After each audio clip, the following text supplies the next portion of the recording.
Hello?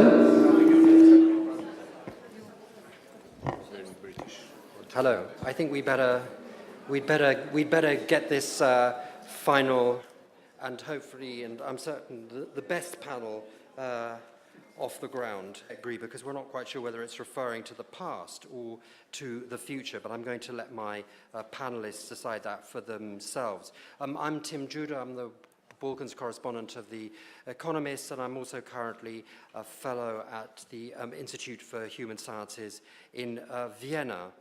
The last few years, I think, in the Western Balkans there have been two buzzwords, really. One was stagnation, and one was stabilitocracy, which became fashionable a year or two back, meaning Western countries and core EU countries tending to ignore authoritarian trends and other difficult problems in Western Balkan countries because they wanted not the convergence that was foreseen, perhaps, but a convergence in the sense that I think everyone will agree that in many respects that Western Balkan countries are much better places than they were 10 or 15 years ago, but the fact that many EU countries are now converging to what had been regarded as sort of Balkan standards. I give the example of the Serbian Foreign Minister Ivica Dačić, who at the London Balkan Summit not so long ago, I think in July,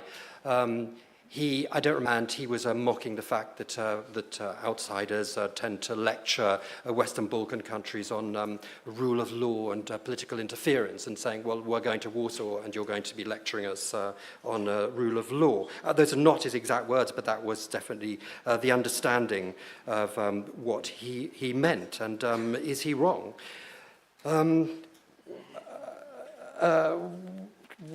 My next point was, suddenly two very important things have happened. We've had the agreement between Greece and Macedonia/FYROM, and we've had this fevered debate about possible exchange of territories between Serbia and Kosovo in the pursuit of a final agreement. Of course, we don't know where that's going. Well, these could be exciting developments, they could be dangerous developments, I don't know. So you didn't come here to hear me, you came here to hear my panelists. Now, I'm going to be quite strict because we've got 10 people. Unfortunately, Florian Bieber couldn't be with us. I'm going to ask my panelists. My panelists have got a choice. They speak for 5 minutes, but you can either speak sitting down or you can go to the podium if you want. I know that Mr. Quick, the Deputy Foreign Minister of Greece, has asked to go to the podium. So I think anybody who wants to go to the podium, let's do that first. Again, I know that you were originally going to speak first. Do you want to speak at the podium or not? It's okay for me. No, then let's do everybody who wants, if you don't mind, and let's just do the people who'd like to speak at the podium first. So why don't you start off? Terence Quick, Deputy Foreign Minister of Greece. Floor is yours, and I'm sure that everybody has got one question for you. Tell us about the agreement between your country and Macedonia/FYROM, and is it going to fly? Tim, first of all, I'm flattered because you are the moderator, a very experienced journalist in the Balkan area's issues, and especially with the Kosovo issue. We reached with our friends in Skopje. And I would like to talk to you about the future of the Western Balkans, which is our common future. The Western Balkans have been the area in Europe that has undergone or has been submitted to the greatest changes in living memory. I am referring, of course, to the dissolution of Yugoslavia, which signified the beginning of a painful fratricidal course from a federal multi-ethnic state to 7 successor states. In the eyes of many in the international community, the Balkans still remain synonymous to friction, underlying tensions and unrest, giving credit to Winston Churchill's famous maxim that the Balkans produce more history than they can consume. Today, rising nationalisms and delicate issues of interethnic relations continue to impede the establishment of a climate of trust and the promotion of good neighborly relations. And as my Minister of Foreign Affairs, Nikos Kodias, often argues, we have remained, in a sense, prisoners of our own history. This is why Greece, deeply interested in the Western Balkans, is naturally very supportive of their Euro-Atlantic path. The promotion of the European and Euro-Atlantic integration course of the Western Balkans, and through this the creation of a zone of stability and progress to the benefit of all the peoples of the region, constitutes Greece's strategic regional objective. We believe that the Balkan countries, being small or middle-sized states in Europe, need to develop our overall cooperation with two goals in mind. To help the states that are not yet members of the European Union to join, and to prepare, through our collaboration today, our future cooperation with the European Union. Therefore, the Hellenic Republic's policy in the region is based on the three following pillars. First, support for the European and Euro-Atlantic respective perspective of the Western Balkans, in line, of course, with the set conditionality. Second, the upgrading of bilateral relations based on comprehensive action programs. And three, the promotion of great networks in the sectors of energy, infrastructure, and transport. Greece has been at the forefront in relaunching European Union and Western Balkans relations with the Thessaloniki agenda, and remains a firm supporter of the enlargement policy. As the oldest European Union and NATO member in the region, we stand ready to assist our wider neighborhood along this path. What is more, bearing in mind that European Union enlargement conditionality places special emphasis on good neighborly relations, we are looking forward for the settlement of any open issues in our region as soon as possible, so that stability, security, and economic development in the region are assured. Dear friend, now let's come to the hot stuff. The Prespa agreement between Athens and Skopje this last June confirms that whenever there is a will, there is a way.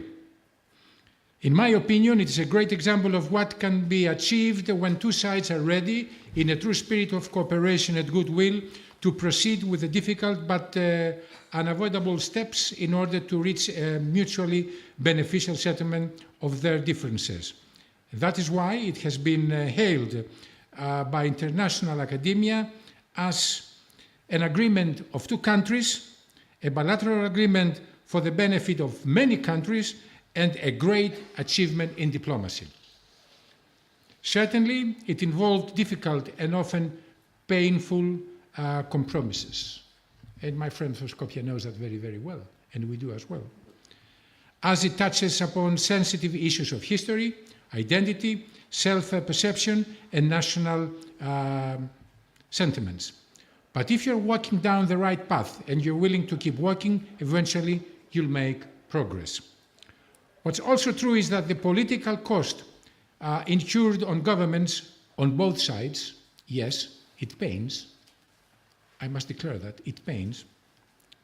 On both sides that have been significant. However, we both remain positive that history and will vindicate the ones who dared, that the future will reward those who press on. This agreement, as soon as it enters into force, will upgrade our relations and will also contribute to the stability and the development of the entire region, inter alia through economic synergies and interconnectivity in the fields of transport, infrastructure, and energy. But most importantly, it will lift the veil of mistrust and apprehension between governments and large parts of the respective societies that has hindered the cultivation of ties, development, and progress. To this end, Greece has been the motivating force behind the emergence of several formats of multilateral cooperation in the region, bringing more players together and taking into account the interests and preoccupations of all parties. In June, for example, we held in Thessaloniki the 4th Quadrilateral Summit between the leaders of Greece, Bulgaria, Romania and Serbia. Moreover, another quadrilateral cooperation between Greece, Albania, Bulgaria and the former Yugoslavia Republic of Macedonia. Do your very best so after a few months we can call you North Macedonia instead of Fyrom. So this is of particular importance as it involves cooperation never before seen on issues such as policing, civil protection, infrastructure, transport and other forms of interconnectivity. We believe that these exercises in multilateral cooperation will prove instrumental for the states seeking European Union membership. That is why I consider it our paramount duty to engage, debate, inform and explain the concrete benefits of our policies, which represent a strategic investment in peace, democracy, prosperity, security and stability in Europe. I want to thank you very much for your attention, and I want to say one more thing, that we are very grateful. Then be sure that it's going to be passed with a clear majority from the Parliament of Greece. Thank you very much for your attention.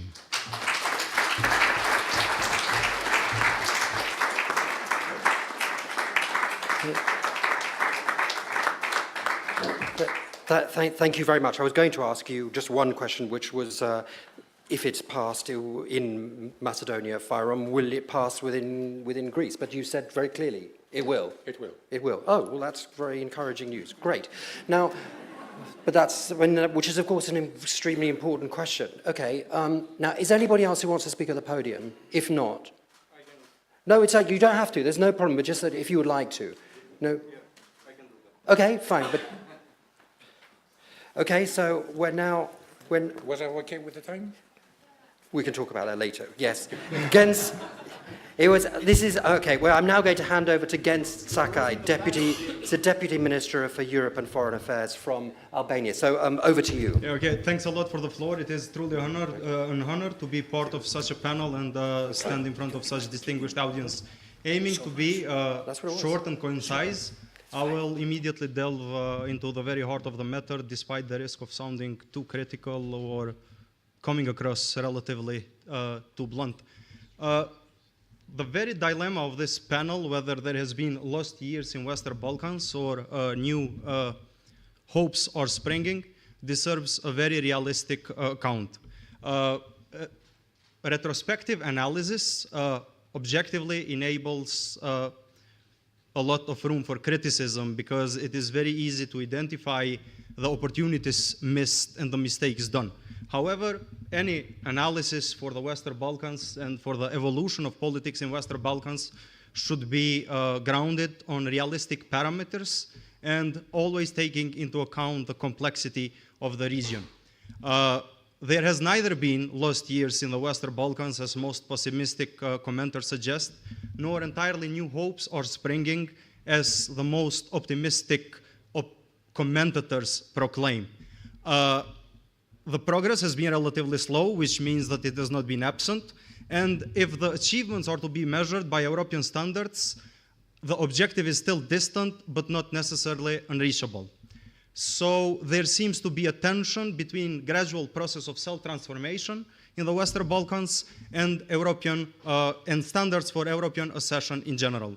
There are two main fundamental roles that of EU that in reshaping the Western Balkans. First is consolidating institutions and enhancing the perspective of democracy, especially since 2011, when Commission decided to put a more robust emphasis on rule of law, fundamental rights and security. Some effects are palpable. So from Montenegro, Macedonia and Albania, with a vetting process, we see that there is some progress in providing judicial independence. The situation is not ideal, but the trends are positive. Also, for instance, if we consider the economic situation, in general, Western Balkans is doing better. Western Balkans is currently flanked by many EU initiatives, which are mainly deriving from the Berlin process, and they have played a crucial role in bringing a region together. Initially, it was the Western Balkans initiative was criticized for trying to revive Yugoslavian market or serving as a substitute for European integration itself, but it should rather be seen as a way to cope with a post-Yugoslavian context and promote development politics together. Well, World Bank in the last economic report on Western Balkans clearly indicates that Western Balkans is doing better. Next year, we expect, in general, the GDP real growth for 3.9, which is considerably better compared to 2 years before.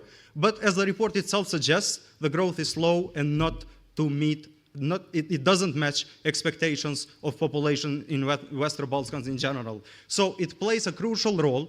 The very prospect of EU membership played a crucial role in reshaping institutional infrastructure in the Western Balkans. And this is not a result that should be neglected. The second role, and maybe even more important, is the role of European Union in resolving bilateral disputes. The EU policy has obviously shifted now, and it is clear that EU is working to export stability rather than import problem. Instrument of conditionality has been highly useful in resolving many bilateral disputes in the region between Greece and Macedonia, now we're just close to playing a cardinal role in the normalization agreement that is supposed to take place between Kosovo and Serbia. In this regard, the role of European Union is clear and it has been effective. This should be neglected. However, it is also a question whether the hopes are springing up. Last enlargement strategy yielded a positive signal with regard to the enlargement process. It is an encouraging signal considering the fact that despite Brexit, economic recession, growing of populism across European Union, still European Union itself is committed to the enlargement process. However, the strategy is rather vague, especially, for instance, when it comes to the countries like Kosovo and Bosnia. It only says that their European path will be furthered when objective conditions allow, and this is very difficult to define what objective conditions are, and this is a way that maybe EU, and this should be something that for this should be a very taken a very careful note, because EU in this manner might lose the leverage in both countries. However, it is also to emphasize that the strategy is very clear and plain. None of EU countries is ready to get into EU right now. And this is absolutely true, considering the condition in rule of law, in fundamental rights, in security themes, especially in these fields. None of Western Balkan countries can make it to the EU right now. However, the question is whether EU itself is ready to proceed with the enlargement. If the last Council decisions, of the General Affairs Council decision reveals anything about Albania and Macedonia, is a tension between, on the one hand, positive and unconditional recommendation of the Commission to proceed with accession talks, and on the other hand, political will of the Council to open accession talks. And we have to be very clear that the process of accession is not simply a technical process, it also requires a political will. And this is a two-sided process. Brussels machine is very essential for Albania in transforming entire country, because this process of setting benchmarks and timetables and inspecting the work, it is enormous and very effective tool of self-transformation. However, if the progress is not responded by the EU itself, it risks, that the whole Brussels bureaucratic machinery to resemble with a Kafka's castle, where the character is engaged endlessly without any result in the end. Each step he makes is not a step toward the target, but it is rather a step deeper into bureaucratic labyrinth. But we should not forget that the Kafka's character was not from Western Balkans. So he could be wandered across the whole castle very patiently and quietly. So we have to be very careful with the Western Balkans. I'm closing up. So the thing is that, no, jokes aside, the thing is that there are two elements that have to be taken into account. If EU does not deliver, the reform momentum might be weakened. And if EU does not deliver, we have to be very careful into account, and I'm not going to mention names, but all of you know it. So other external actors might have increasing sway in the region, which is not something EU itself is demanding right now. Finally, it is clear that it seems that during the 90s, when EU was ready to enlarge itself, Balkan was not in the best shape possible. Actually, it was in the middle of war. And now, when Balkan is ready to, very much willing to proceed with enlargement, EU is suffering from the enlargement fatigue. We have to find a way to cross our paths and proceed with parallel agendas. In the very end, this is my last word, so I have to say something. So, no, Eric Hobsbawm says something about the psychological constitution of the generation that has experienced the fall of Berlin Wall. And it indicates that it was not a generation who was moved, no, it's the last word, which was moved by partisan songs or communist demagogy, but it was open-minded product of Beat Generation and May 68 and so on. Similarly, new generation is on rise in the Western Balkans, and they cannot be convinced anymore that the situation is good simply because it has been worse, and that the situation is actually satisfactory because things could have turned in more dramatic manner. So it falls to this generation, which is also a mentality, it's not simply related to age, to mobilize internally efforts for the democratization, but it also falls to the European Union to be more responsive and be ready to embrace Western Balkans countries unconditionally into this process. Okay, so thank you. That's well over. Okay, but thank you very much. That was very clear. Srđan Dermanovic, the Minister of Foreign Affairs from Montenegro. How does it look? It is very difficult to respond in one direction of the main topic of this panel, Lost Years or New Hope. But we believe that especially in the 2018, this year, we achieved some significant progress in the region. We should not exaggerate with that, but we should not also underestimate.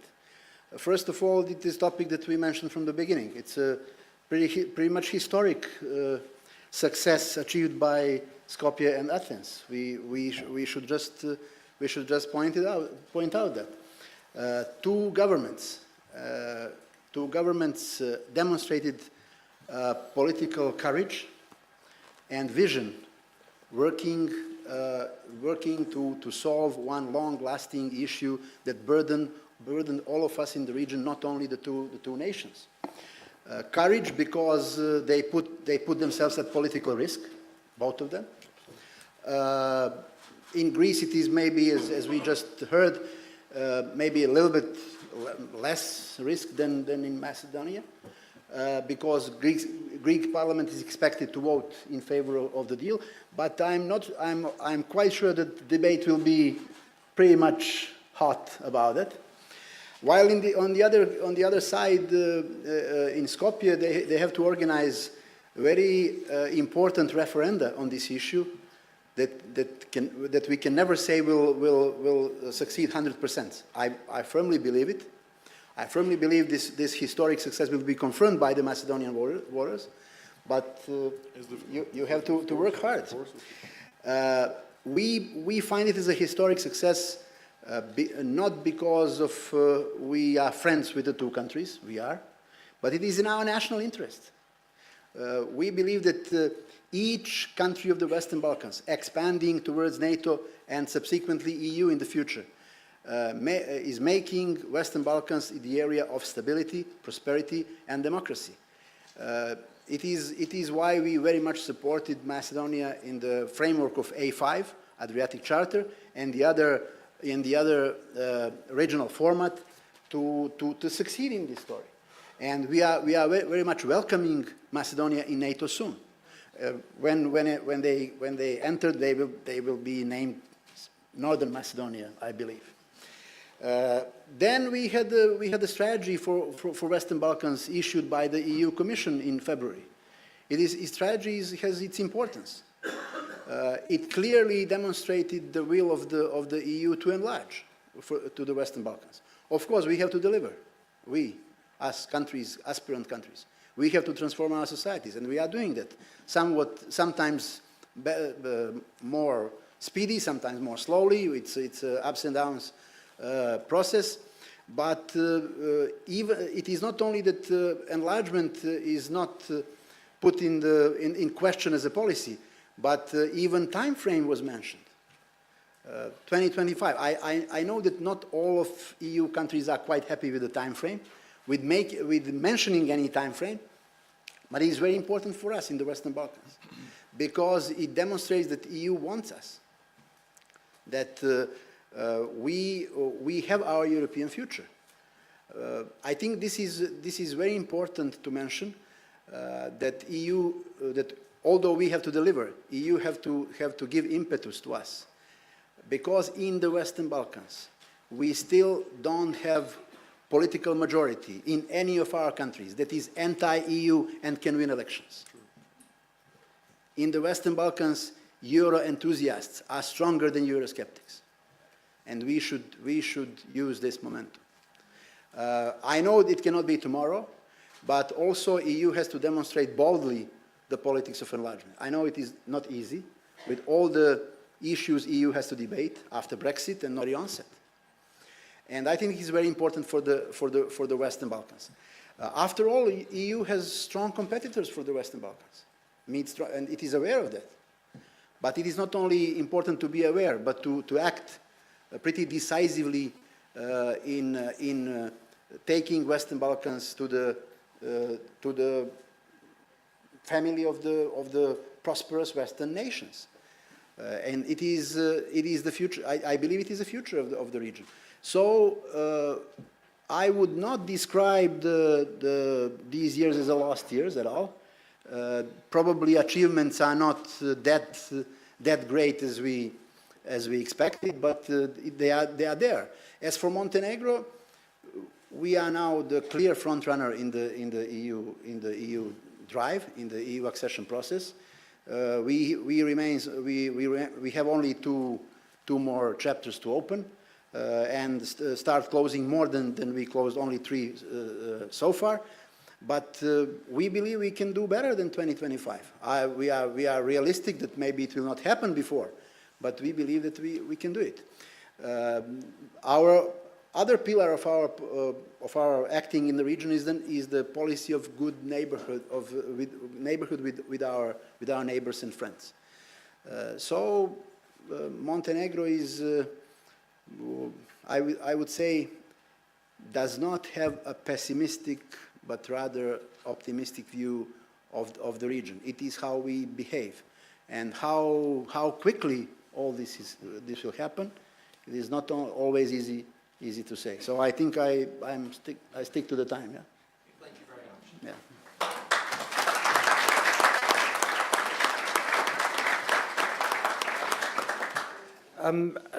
Enver Hoxha, you're Deputy Prime Minister of Kosovo. On the Kosovo flag is, of course, blue with the stars and a map of Kosovo.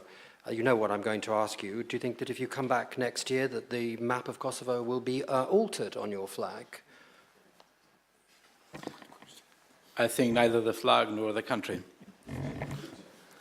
We are an independent state, and we will be forever an independent state. We are a new geopolitical fact in the Balkans, and we will forever exist. But I'm very grateful to friends here in Ljubljana, in Slovenia, for inviting me to this Bled Forum. I think since 2010 I was coming to this forum. When we were last time together with Srdjan in a panel with foreign ministers of the region, the biggest question which we had in that time was how to overcome the limbo, how to overcome the status quo in the Balkans. And in my view, the best year which we had maybe in the last decade was 2013, when Croatia got membership in European Union, and when Kosovo and Serbia signed the first deal, the first agreement on normalization relations between the two countries. Then after that, we had a kind of status quo for some times. And what our friends in Athens and in Skopje did, I think it was great. With the new agreement on the name issue, we have simply a new momentum in the region. And to us, as a young country, region matters, is very important. We are part of the region, and we would like to see the region moving forwards. Kosovo and Serbia, we would like to solve all possible outstanding issues between the two countries. And by solving all outstanding issues between the two countries, we would like also to keep this momentum. We would like to see also our friends in Bosnia moving forwards, making reforms, having Bosnia as a strong state. I'm going to make just 3 points on the dialogue, and then I'm open to you, Tim, and others to have maybe a proper discussion also beyond Kosovo and Serbia. My first point is that 2 days ago we saw a kind of return of history in the Balkans. President Vučić visited Kosovo, and he misused his visit by delivering a speech and glorifying, in the middle of the day, Milosevic. He said Milosevic was a great Serb leader with good intentions, but with poor results. And I was asking myself if I'm living in 2018 or if I am in 1988, when Milosevic came to power in former Yugoslavia, or if I am in 1998, when Milosevic started the last war in former Yugoslavia, in that case against Kosovo. What I'm trying to say is we are very much committed to the dialogue, but Vučić is the last man in Serbia whom we trust. Say that again? Vučić is the last man in Serbia whom we trust. But we are going to do everything. Yeah. We are going to do everything in order to get a deal. And also what I'm trying to say is that the process is going to be more complex, more difficult than we might think. I could provide you today with a very nice narrative by telling you we're going to do that to support region, to support Europe, but I think the process is going to be more difficult than we think now in September 2018. But by training, I'm a historian, and I know that you do a peace deal with enemies, not with friends. And of course, we need to do that. My second point is you should understand what is Kosovo properly. In the last 10 years, we built a state from scratch. Really, from scratch. And we are very proud of what we achieved. And the only goal which we have now is how to complete our state building, how to complete our sovereignty by getting admission at United Nations. If there is something which we are missing is our membership, admission at UN.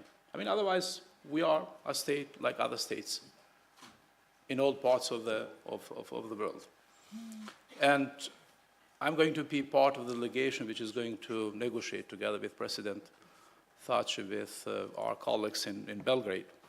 We can sign a deal which includes Kosovo's recognition. We cannot sign any other deal. And to us, now the most important thing is, first, to avoid a bad deal, Secondly, to avoid a situation of a no deal. And third, to avoid a wrong deal. You might ask me, where's the difference between bad and wrong? And I'll come in to the third Be point. brief. Yeah, very short. I was part of the talks in 2006 and 7, led by Marty Ahtisaari in Vienna for around 2 years. We were trying to do everything in order to get a deal with Serbia. What I learned is not very important what kind of a deal you are getting, but the implementation of the deal is more important. And implementation of the deal between Kosovo and Serbia doesn't depend what we are doing in Pristina or what Belgrade is doing.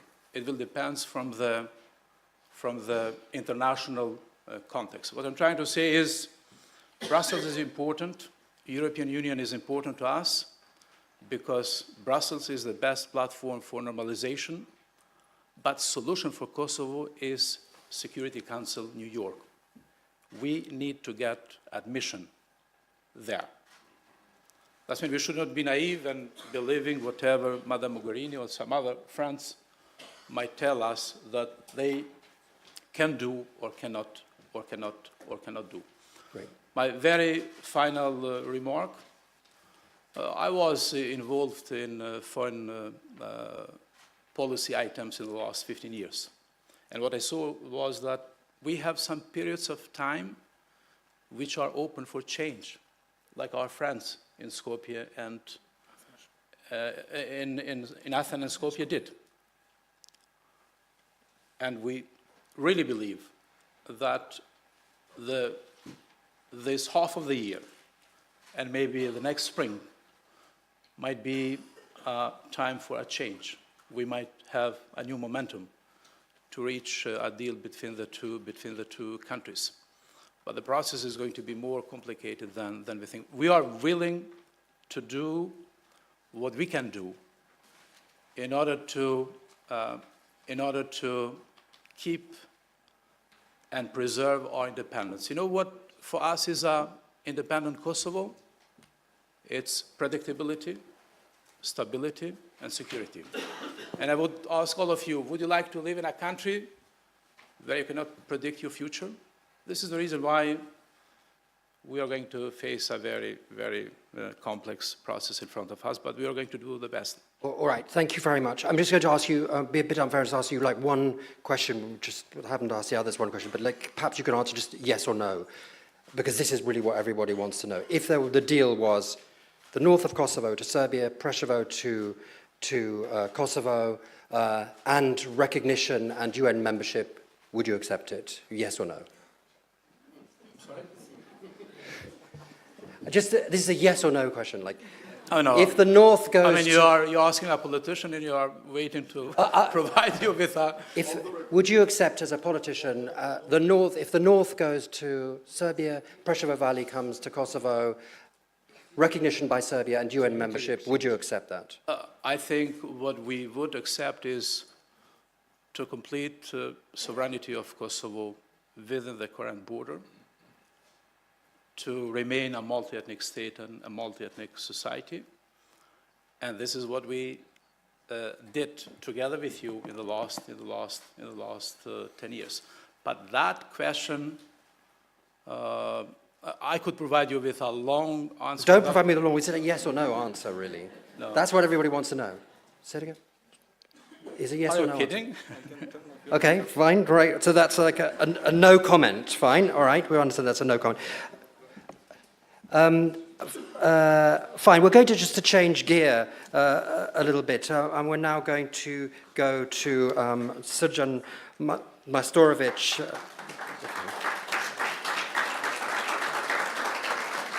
You're a member of the Balkans in Europe Policy Advisory Group, BIPAG, and you were for a very long time in government, or that part of the government which dealt with European integration for Serbia. Perhaps you should start by just telling everybody in 2 sentences, what is the Balkans in Europe Policy Advisory Group, And the floor is yours. Thank you very much, Tim. Well, the Balkans and Policy Advisory Group is a group of individuals, researchers, academics, practitioners who are devoted to see Balkans integrated in the EU, and we are using all the necessary channels to influence policymakers, decision makers, opinion makers, how to speed up the process of the Western Balkans EU accession process. And this requires obviously sometimes thinking out of the brackets, and thus my presentation is going to be a bit different than the ones that you just heard. It is our right to think big, it is our right to be sometimes irrational. As Marcuse would say, sometimes we need to be brave and realistic and ask for something that is impossible, perhaps, that is perceived as impossible. At this stage, obviously, speaking about the enlargement within the EU, it's not the most popular topic. And we need to be realistic about it. But at the same time, we need to be brave, as I said, and think about the future. Western Balkans and the EU are intrinsically connected. Whatever happens in the EU has its consequences in the Western Balkans and the vice versa. At the end of the day, it is a small area, small region that belongs to southeastern flank of the EU, and I'm quite positive that in the future, Western Balkans is going to be just a region, borderless region within the EU, where these ethnic lines and ethnic borders are not going to be that much important. Now, coming back to the panel, obviously one can be philosophical whether we lost the years or whether we lost some time. It is undoubtable that certain doubts that were concerning that concern the European Union's accession of the Western Balkans have caused a lack of enthusiasm for the reforms in the Western Balkans, and unfortunately it led to a rise of a strong man that had a significant influence over the weak institutions. Wherever you have a strong man policy-making process, obviously institutions, media, division of power, respect for the opposition are suffering. And this is something that, that is unfortunately a cost of this delay in the previous 4 years. Balkans in European Policy Advisory Group has prepared, marking the 10th anniversary of the European Fund for the Balkans, a document which is called the European Balkans Partnership. And I kindly invite you to search for this document and sign if you would like to support what we are proposing. What we are proposing is 4 groups of ideas. Some of them are already included in European Commission's communication. I would like to stress communication, not strategy, as we heard, because obviously the strategy is something different and of a bigger importance, and I'm sad that European member states failed to strongly support the Commission's paper on the credible enlargement for the Western Balkans country. There is a big question mark over what is the future of this document, because obviously we are awaiting a new Commission, and in that sense it is a cause to be concerned. What we are proposing is, as I said, a bit of an unorthodox approach. We are advocating for negotiations for all Western Balkan countries. All 6 of them should be negotiating their EU accession with the clear conditions set. It should breed a sense of a competition within the region. It should breed a sort of a new dynamic into the process that is already suffering. We also promote the rule of law, which should not be perceived as a commodity. That is a part of a transactional relationships between the Western Balkan countries and the EU as a commodity to be exchanged for stability or stabilocracy, which is a trademark created by Professor Beaver, a member of BSF. And in that sense, obviously, the strongest emphasis in the EU accession process should be based on the respect of the rule of law, fighting against corruption, against, obviously, criminal organizations, organized crime, and respect of the fundamental rights. In order to achieve these enormous reform process, we are advocating for opening the structural funds of the EU. It is, as I said, an unorthodox approach because we all know how difficult the issues concerning the common budget are, especially at this moment when intergovernmental negotiations are ongoing. But you cannot expect poor Western Balkan countries to be that well prepared and equipped to deliver what is required from them if there is no additional resources. What we are also advocating for is to reverse the brain drain process from the region. We are advocating for creation of a new retaining strategies of young people in the region, and in the sense of a building of a human capacities in the region that will enable Western Balkan as a region as a whole to address the issues of a globalized economy. In that sense, we are also obviously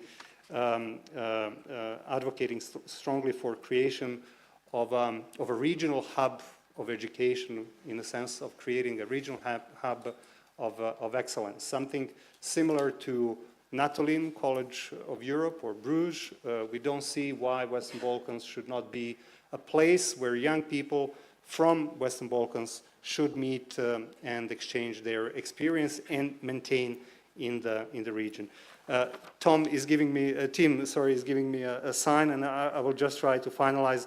Obviously, another important aspect of the Western Balkan integration story is regional cooperation, a resolution of bilateral disputes, building on the positive examples of both Berlin Process Connectivity Agenda, on RAICO, Regional Youth Cooperation Organization, and the process that should finally recognize the importance of reconciliation as a basis for the future in Europe. Finally, Western Balkans in Europe, we are advocating for inclusion, stronger inclusion of the Western Balkans in the EU policy making, in a way to socialize and learn how to behave as a EU member state.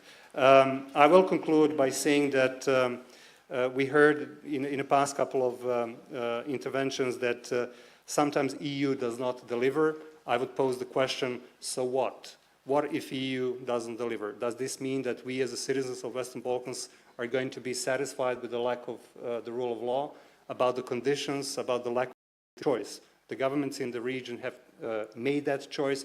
Now they need to deliver. Civil society and the EU need to facilitate and make two-side pressure on the governments to deliver.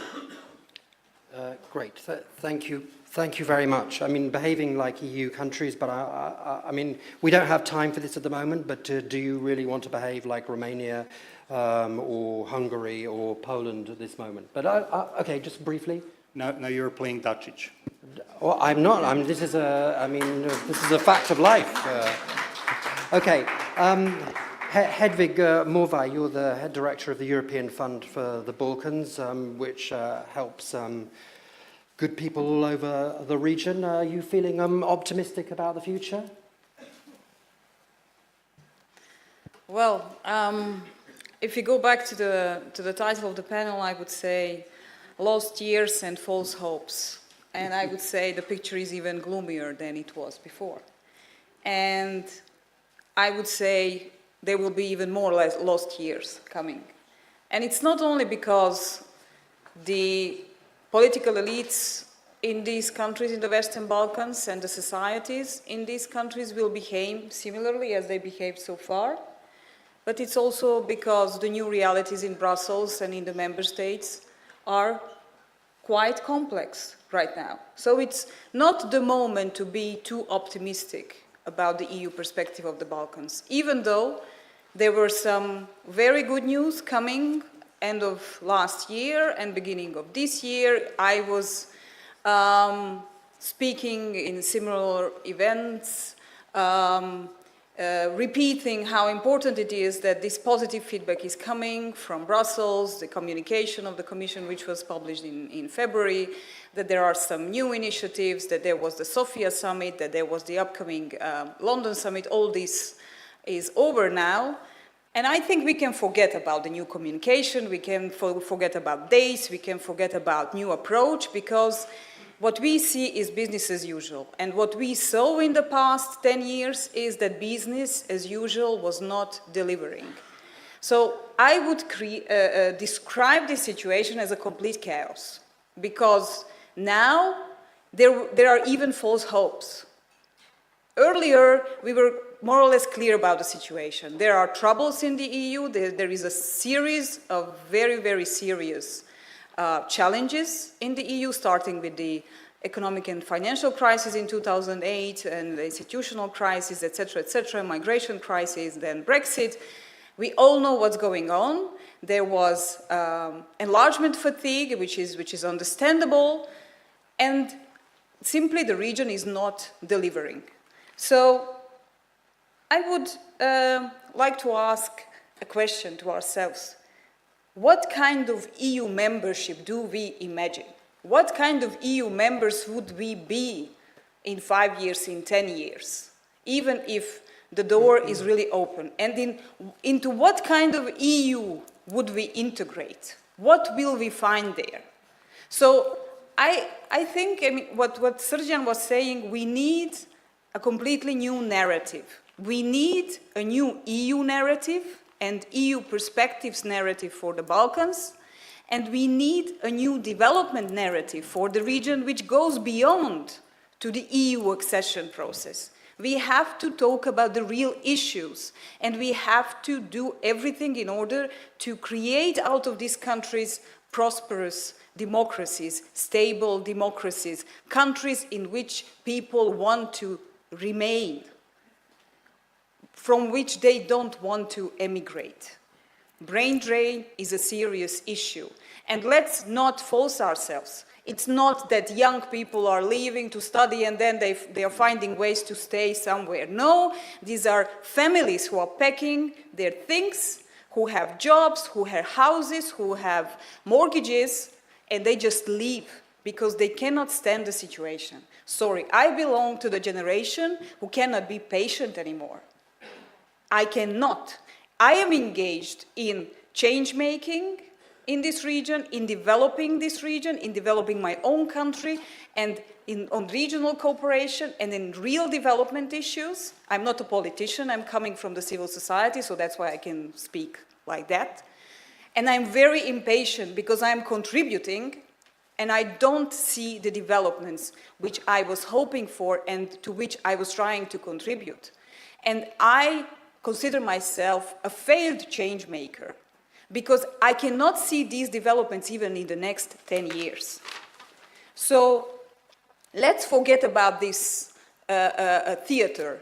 We pretend to reform, and the EU pretends that it wants to enlarge to the Balkans, and let's keep the status quo, and let's play a game, and let's cry about how there is no EU perspective, and how this relationship is not sincere, and how the door is not open. It is not sincere. That's the situation, and let's face it. But we still have to develop.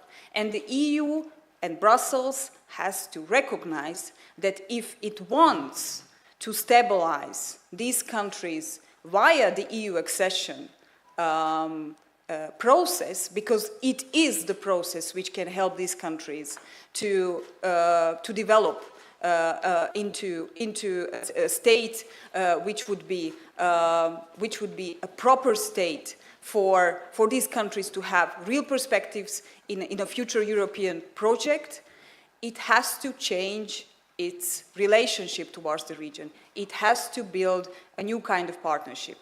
And I would like to just add as a final word, what Srdjan was already trying to elaborate on, but unfortunately had to stop at one point. I think that the region, what I was already mentioning, has to look into its own possibilities.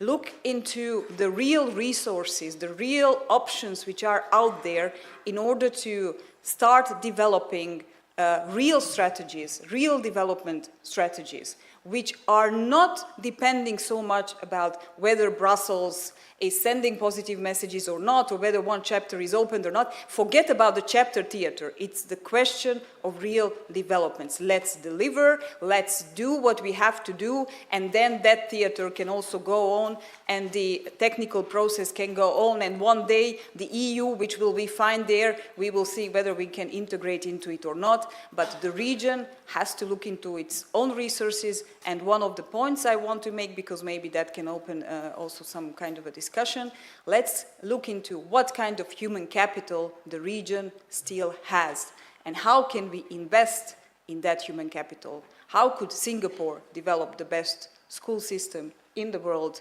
What could the region develop in order to really become something good, meaning a good place to live? Thank you.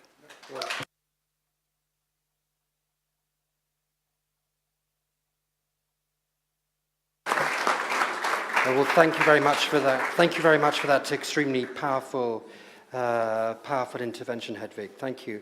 Montenegro is the smallest country of the region, but 20% of our panelists are from Montenegro, so I think Montenegro is punching above its weight here.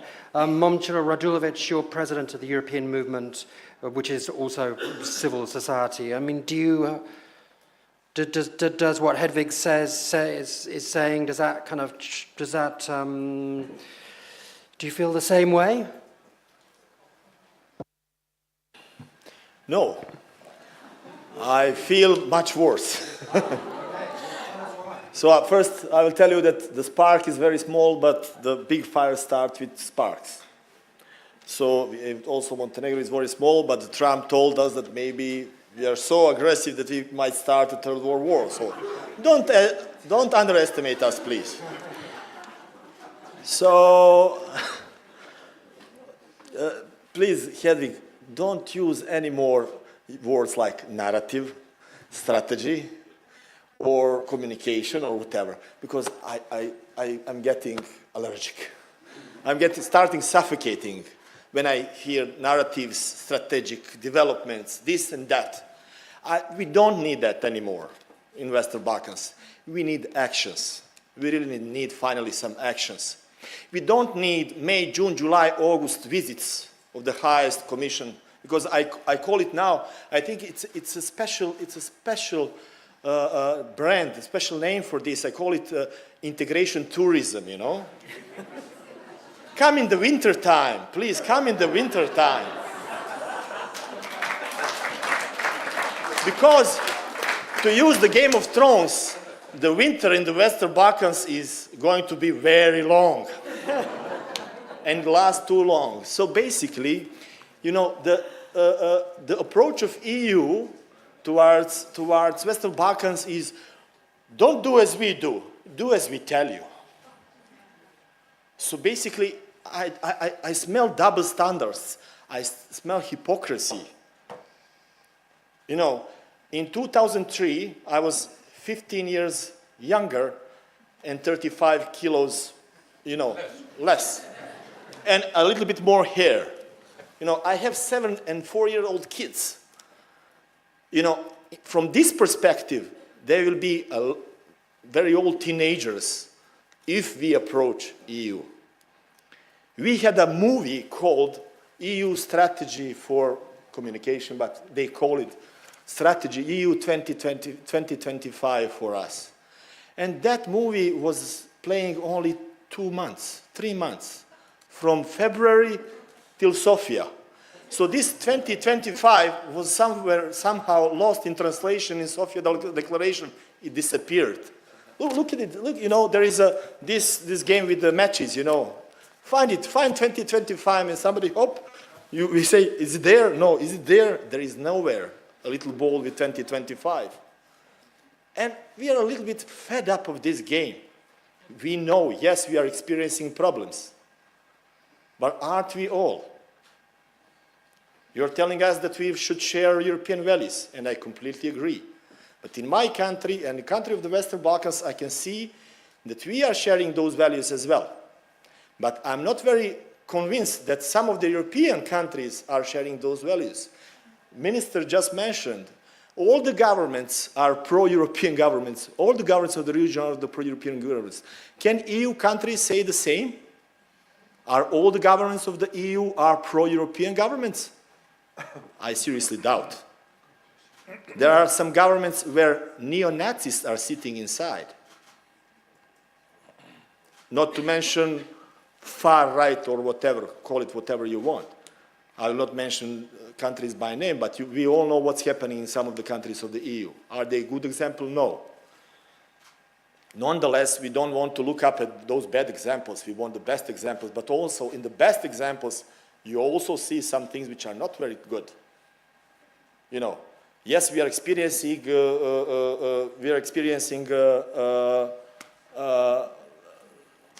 corruption, but aren't we all? You know, we don't need moral preaching that corruption is, is developing, destroying your countries. I think the corruption is destroying all the countries of the European Union as well. More or less. The differences are, only the figures are bigger in your countries, not in our countries.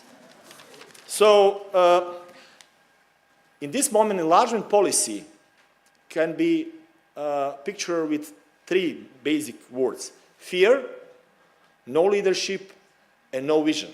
Unfortunately, the same goes for the EU policy in general and EU politicians in their own countries. Their fear, they get fear and frightened from their voters. They're not leading them anymore toward goals and achievements of democracy. They are followers, they are not leaders. They cannot sell even this relatively cheap story of the Western Balkans accession.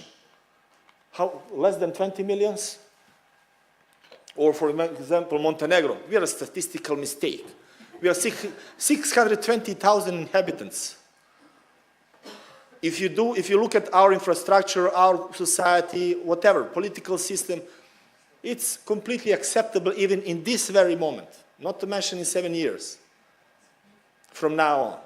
But all these countries of the Western Balkans are also like that. And in terms of infrastructure or political system or economical system, they're even better than some of the countries of the EU. We will also not mention the names, but we all know what we are talking about. So, for example, double standards, hypocrisy. So we are not, as citizens, as countries, we are not good to be part of EU. So how do you explain the fact that 95% of the banking system of entire Western Balkans is in the hands of the EU banks? So we are not good for you. We are not good enough for you. But our money is good enough for you. Is that a little bit of hypocrisy? I do believe so. One of the things. And not to mention, let's go back to corruption. All the biggest scandals, financial scandals related to the banks, for example, in my country, but also countries of the region, were related to foreign EU citizens leading these banks in our countries and in their own headquarters in your countries. So, we all have to look at our yards. So basically, watch your own house first before you tell us what we should do. Because we know what we have to do, and I agree with Sergeant there.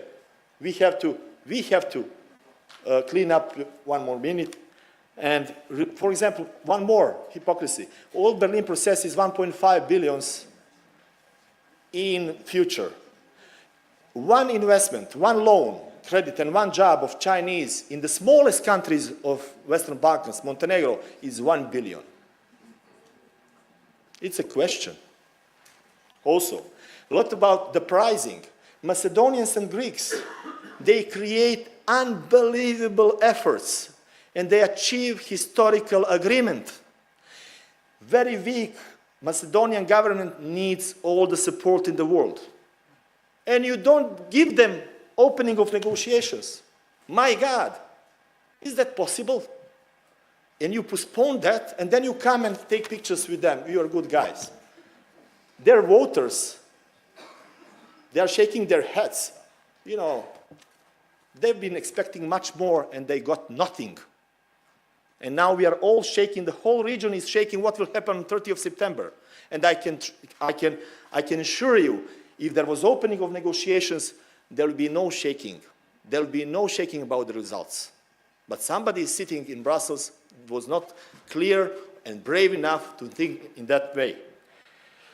Yes, I do agree with opening of negotiations because, and finally it's good that BSF accepted this, because for the last 5 years I'm promoting that together with a couple of other analysts from the region. For the last 5 years we are cheering up to open negotiations for all, because there are exactly 1,780 places where you can stop negotiations with each of our countries. But please open them. Make this effort. Make this effort finally. But that is because finally. we didn't. So related to the title of the panel, so we didn't lose these years, but somehow we are losing the hope in EU. The leverage of EU is going down, and that is worrying us a lot. We who are fighters for EU in our countries, we cannot admit that in our, let's say, in our countries, but we can tell you and warn you in time. Help us to help each other. Okay, Thank you. thank you very much. I'm very happy that I've done these panels before, and it's very nice to hear such passion. Normally there's a lot of repetition, but there's quite a lot of passion today. Anyway, Mama, you brought up the subject of bankers, so banks. So let's hand over to a banker and see what she has to say. Charlotte Ruha, you're the Managing Director for Central Southeastern Europe at the EBRD. There's been quite a lot of gloom and questioning of banks. How does it look from where you sit? Well, thank you, Tim. And I've heard some questions about cynicism or some concern of double standards. But what I would say for the Western Balkans is build your countries for yourselves. Build your countries for your citizens. This is not because the EU is telling you. And the EBRD is the biggest financial investor in the region. We're investing in infrastructure. We're connecting gas, bringing the gas from through Greece, the TAP, to Montenegro, to Albania, and then on to Italy, but there will be regional connections. We're working on the Peace Highway from Serbia through Kosovo down to the port of Durrës, connections across the east and west, Corridor 5C, which is a massive investment, from Hungary, through Croatia, through Bosnia, down to the Adriatic. All of these projects are really important, and yet I think the other thing that needs to happen is investment in jobs and opportunities for the youth. So I was very happy to hear the idea of a regional education center. Things need to happen to cause people to want to come back to the region. We work on women in business programs and other ways of including youth and populations that aren't really finding the opportunity to be economically active in the countries. And of course, this is something that we need really strong partners, both with civil society, but also banks who actually do some good things, and the governments in the region to make these things happen, working on new startup companies, supporting them with accelerators and incubators. So I think that it's really important for the governments to show that they're really making a future for the citizens. The EBRD is there to be your partner. The EU, of course, is also a partner. And if you can just say, I'm not going to be bothered by the things that one can be cynical about, and instead seize the opportunity to take advantage and develop the country, I think that that is really the way forward. That's all. Well, thank you very much, and thanks for that. Save time. Yeah, thank you. Great. Well, that's fantastic. Great. Okay. Well, our last panelist is Andrzej Janowski, Deputy Foreign Minister from Macedonia. Like, my first question is, will the referendum pass? And if it does, yes or no? will your parliament be able to muster 2/3 vote to pass it? to pass the change of name? Of course, it has to end with Macedonian question. And Tim, thank you for the brief introductory and for maintaining this highly interactive and obviously very lively discussion. I am delighted to be here and part of the Ministry of Foreign Affairs, Macedonian Foreign Minister, and to discuss about this lost years or new hope, because at the end I will ask the same question, and to be part of this growing story of the BLET Forum. It's obviously we're talking about the small countries, but we're talking also about great, very big problems that we're facing with. I know that in all of countries you're talking about good and bad years in aspect of how fruitful they are, meaning of economic, even weather. And in the Balkans, we love to use the word, this is historical year. Every year is historical year. But for my country, this is really an historical year because nobody mentioned the agreement with Bulgaria to solve that kind of problems with Bulgaria. And to have agreement with Greece is such a huge problem. And it's not easy to get in front of the citizens. And as our friend from Montenegrin mentioned, said, you know what, we have to change the constitution because that's the problem that we have to deal with, that is the condition. But it's true that for the whole region, this was a very important year, having in mind the events that bring back the new hope in the Balkan. And we're talking about the enlargement strategy, we're talking about the Berlin process, of course, Sofia summit.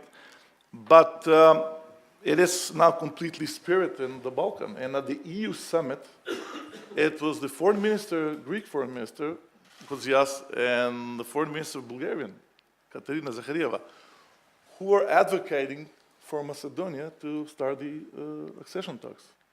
So that's completely different. Can you imagine that 1 year ago from now? We were so stuck in the history. Once we have one Alexander the Great, now we have a couple of Alexander the Great in the region before that. And politicians both in Macedonia and Greece made splendid careers not solving the problems, but writing, as the Minister mentioned, not only the countries, two countries, but the whole region. I will get back to the referendum, but now it's so important to have support from EU members, because I know that the citizens are asking, so is this only a political narrative? Will something happen tomorrow? Will we really part of EU and NATO after the decision, so-called decision from the EU summit? But okay, then, as it was mentioned before, you know, we realize that it's not satisfying somebody from Brussels or from Washington. We have to do that for our own sake. We have to do reforms for our own sake, not to satisfy somebody else. Of course, the question is about the referendum. It will not be easy. It's a very high census, 50+1. If we had better EU conclusions, it will be much, much easier to explain to the citizens that NATO will be first and EU is so closer. Now we have to wait 1 year to start the negotiation, but nevertheless, we will use the period because the screening process is already going on. I know that lots of you are asking, okay, of course, it's a very good political agreement, but is there any, is it effective? It is effective because when you're solving the open political questions, then you open the gates for the economy in the countries. And allow me to implicate a couple of figures so you can understand how important this is, solving this problem for the Balkans. As I said before, first we made a deal with Bulgaria, which is also very complicated thing, having in mind the mixed history and the relations that we have just 1 year ago. After 5 months, after the agreement, the trade exchange rate to 12%. It increased 12% just after 5 months with the agreement with Bulgaria. And the tourist exchange has increased 10%. And I can guarantee, my Greek friend is here, that especially economic figures will be much, much faster and higher when we'll hopefully positively solve the agreement with, or adopt the agreement with Greece. So, of course, there are positive figures, and what is also important for my country, for Macedonia, is that this project really unites us interethnically within the country.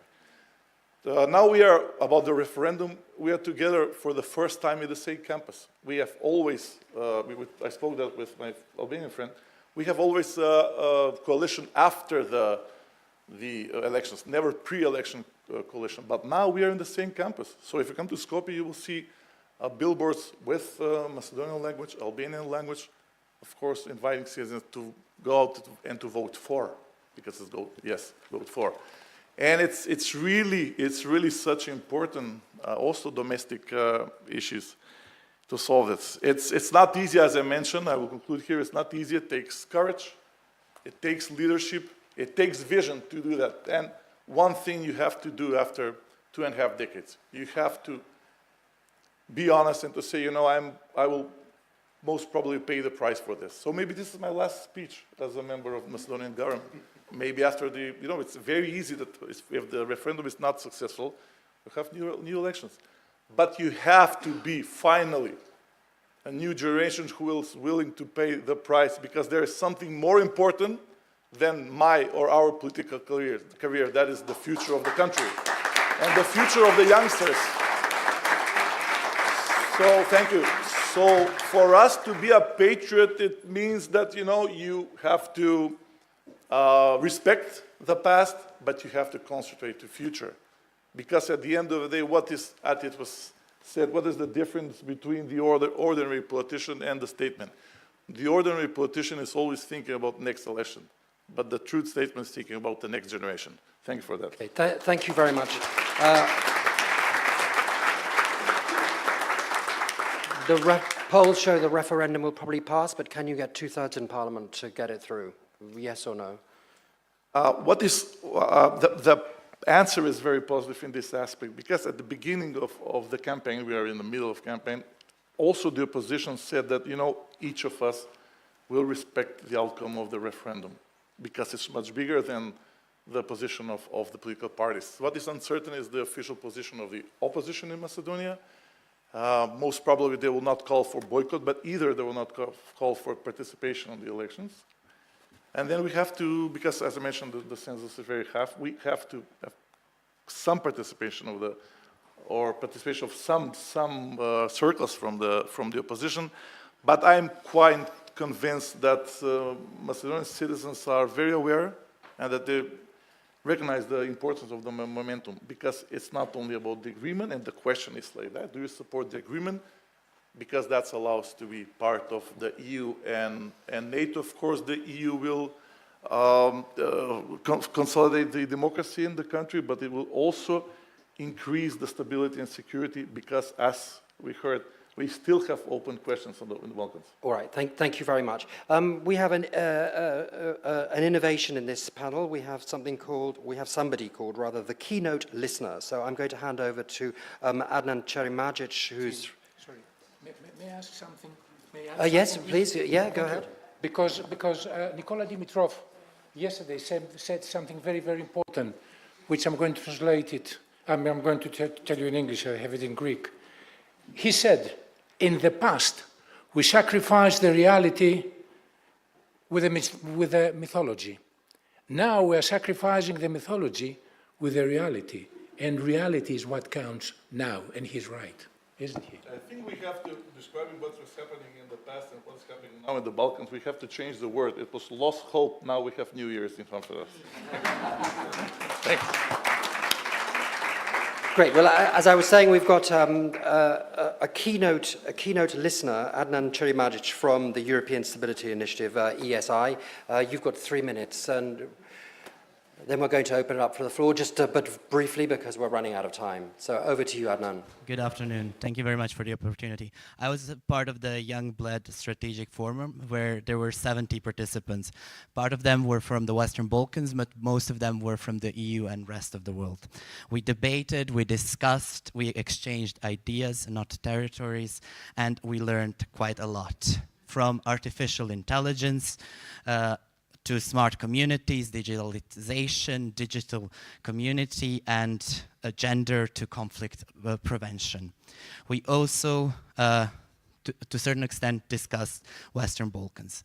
We concluded, after learning about all of that nobody sitting here knows what jobs young Macedonians and young Serbs starting school this month in their respective countries will do in 10 to 20 years.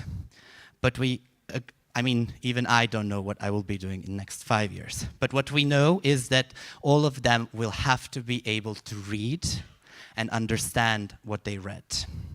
At the age of 15, they will have to be functionally literate. The most respected assessment of the functional literacy was developed by education experts and economic experts in Paris OECD. Their PISA study, which has nothing to do with the city of Pisa, measures skills, not the knowledge that they have after 8 years in school. It is important what they can read, how good they are at maths, and how good they are in understanding problems in science. Among over 70 states, Western Balkan states always come as the worst, among the worst 25 countries.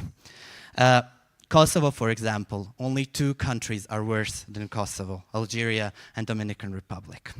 And what does that mean? It means that, for example, in Kosovo, but also in other countries of the region, almost 80% of Kosovar 15-year-olds can read, but they don't understand what they have read. And this is a huge gap that needs to be bridged. The question is how?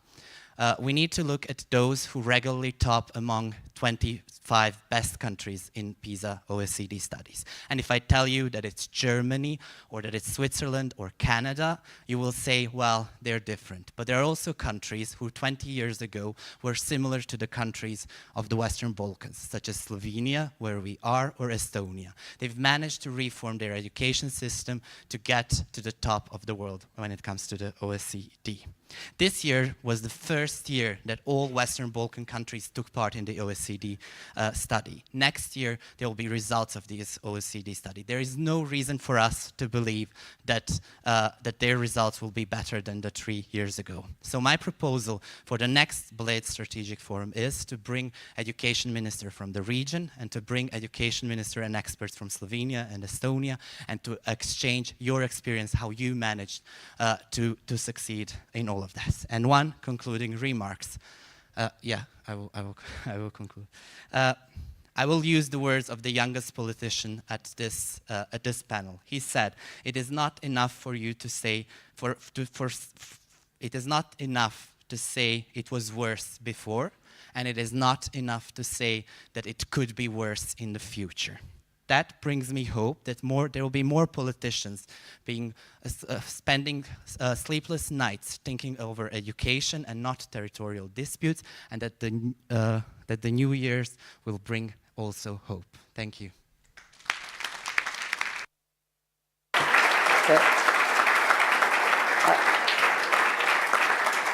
Adnan, thank you very much. We have a little bit of flexibility, but not very much. So I think we've got time for 3 or 4 like lightning interjections from the floor.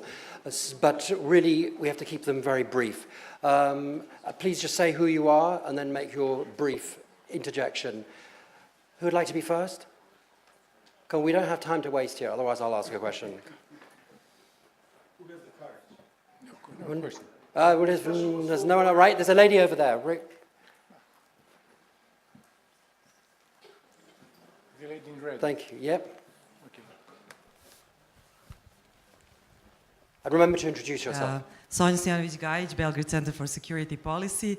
There seems to be consensus with this panel that we should do reforms for ourselves. So I'll ask ministers or representatives of government here to say what they are ready to do to tackle state capture in each of respective countries. Thank you.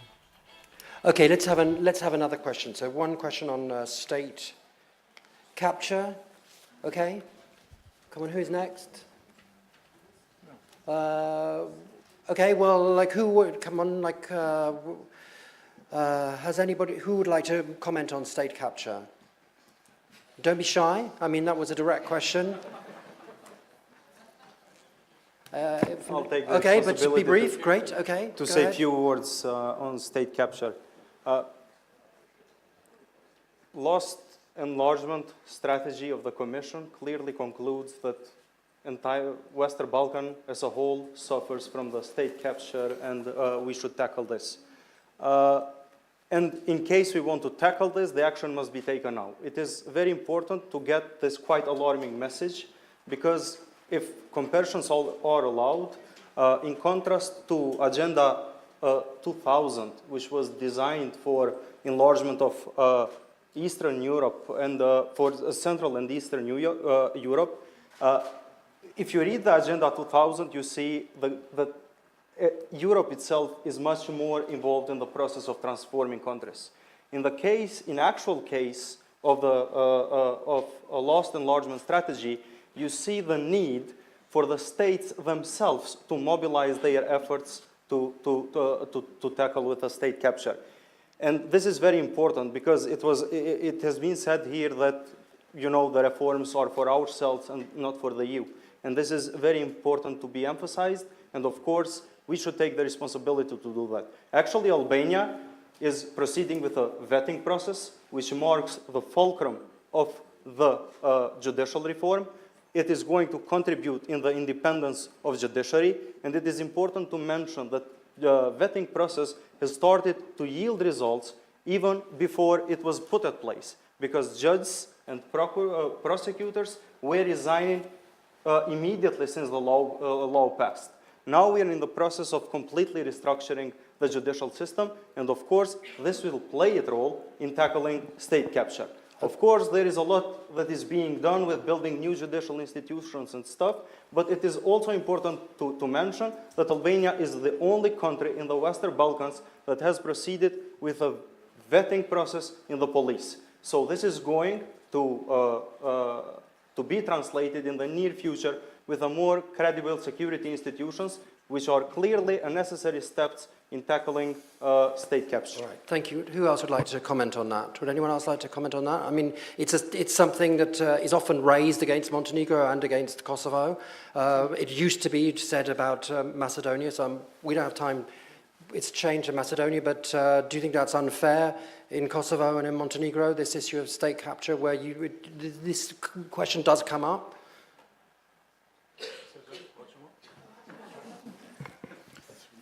Why do you think that a member of NATO and front-runner in the EU process is more state capture than the other? Okay, fine. Let's answer that. Right. What do you think? I mean, I have an understanding from the civil society or academic point of view that there might be such kind of the fears regarding the Balkans. I think the biggest problems which we are facing there in the last 20, 30 years is that we were not able to complete the state building across the region. The biggest problem is that we don't have strong enough institution to plan a public policy and to implement a public policy to change. I was hearing very carefully what the research said about the education in Kosovo, in some other parts of the region. The biggest question which the region is facing is how to have capable institution to deliver. And mostly this is the narrative, I'm sorry for using the word narrative. Mostly this is the narrative which is used by the opposition to blame the governments, and when they are in the power, they have to do the same work which started some years ago. I think the biggest problem which we are facing in the region is modernization. Are we able to compete with other parts of Europe on everything? Okay. And something where we failed, not only in the last 20 years, but in the last 200 years, is modernization. We are not enough modernized. And European Union, it is the best project to modernize politics, to modernize society, to modernize economy. I mean, my biggest concern is how to have stronger states and societies, all right, not state capture. Thank you. Do you please? This narrative, state capture, is so poor and pathetic excuse that is maybe, let's say, delivered to general public in the last 2 years, an excuse for EU which is not doing anything in the region or not doing enough. Because in modern world, there is no state capture. In this world, everything is interdependence. There cannot be state capture. 2 is enough for democracy in one society. And in all of our countries, you don't have such a even in the strong cases of the strongest person, strongest leaders, they cannot decide alone and they cannot do what they want to do. They have their own limitations.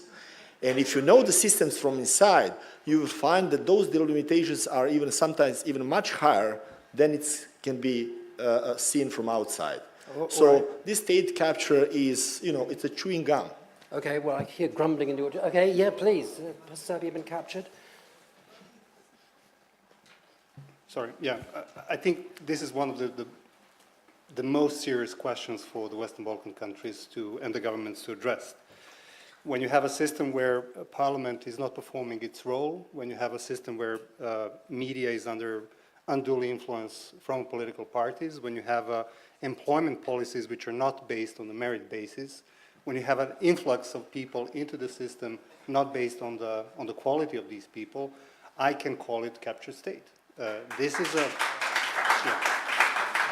So even if in the country reports, the European Commission did not put these very words, if you read carefully country reports by country report, you can see impunity, high-level corruption. These are all elements of a captured state.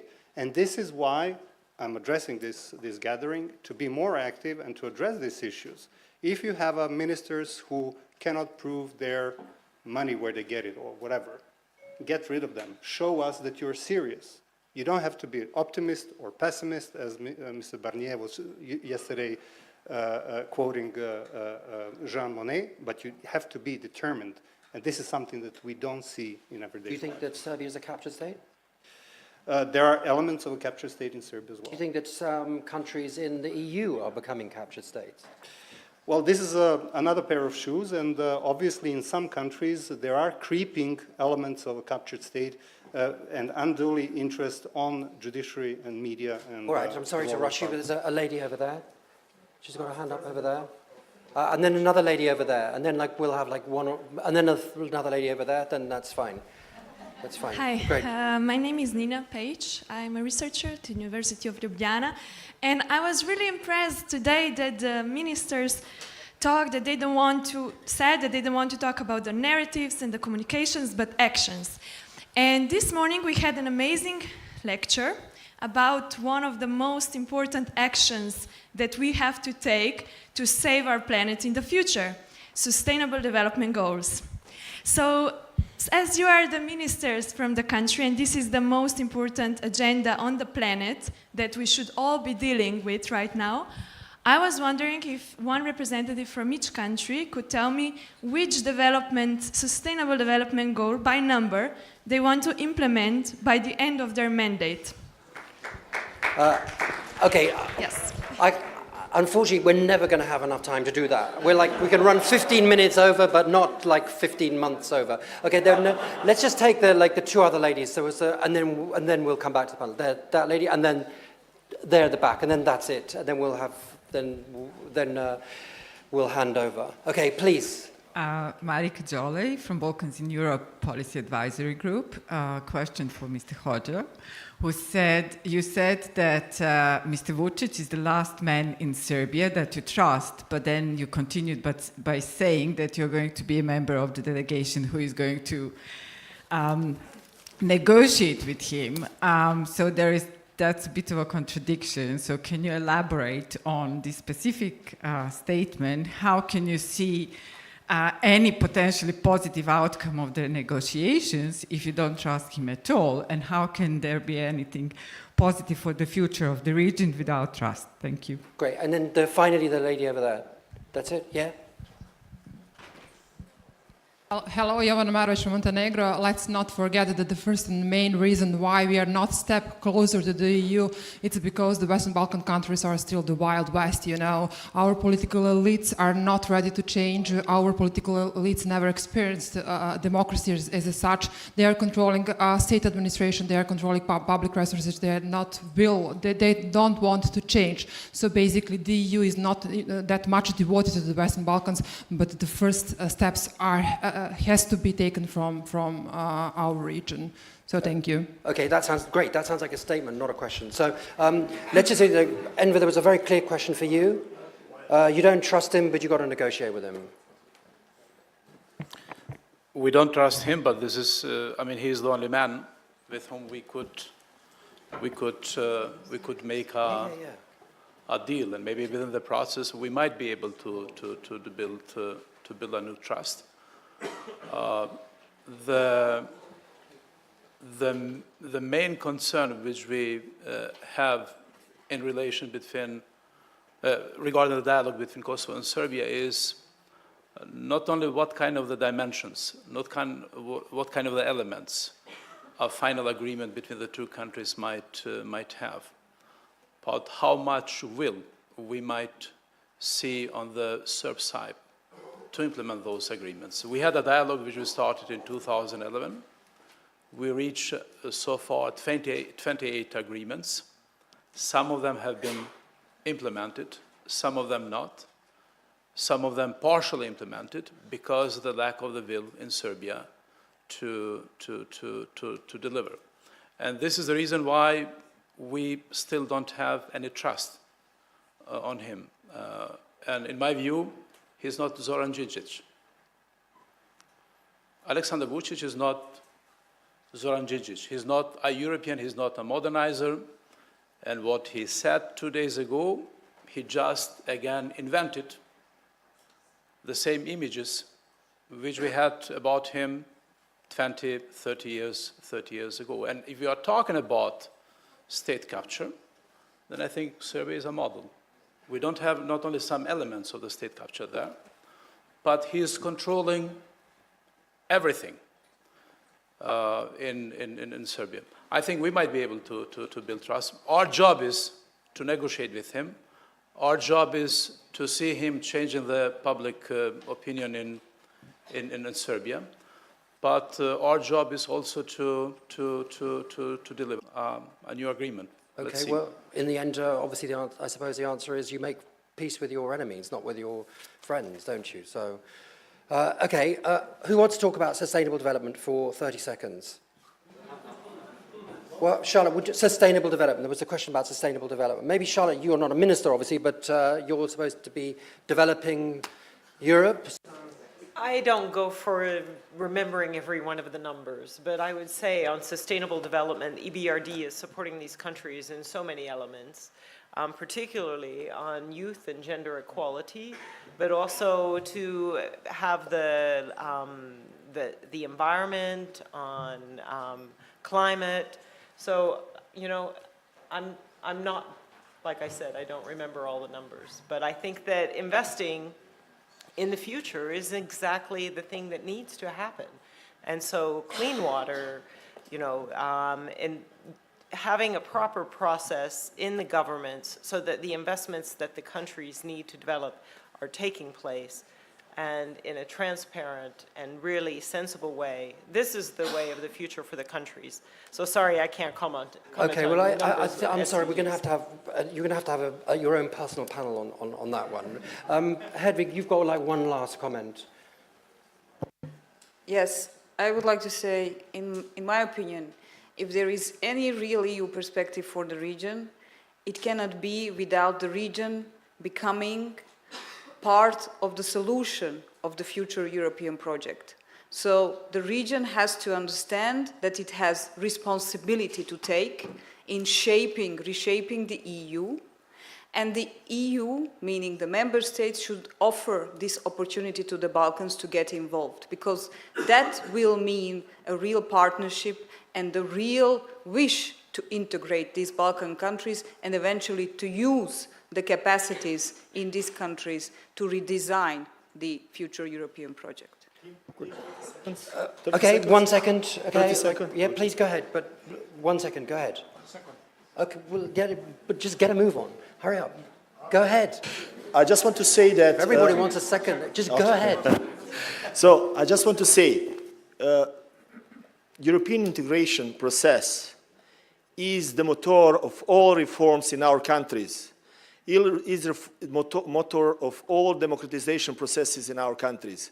From 2006 till now, Montenegro is not the same country anymore.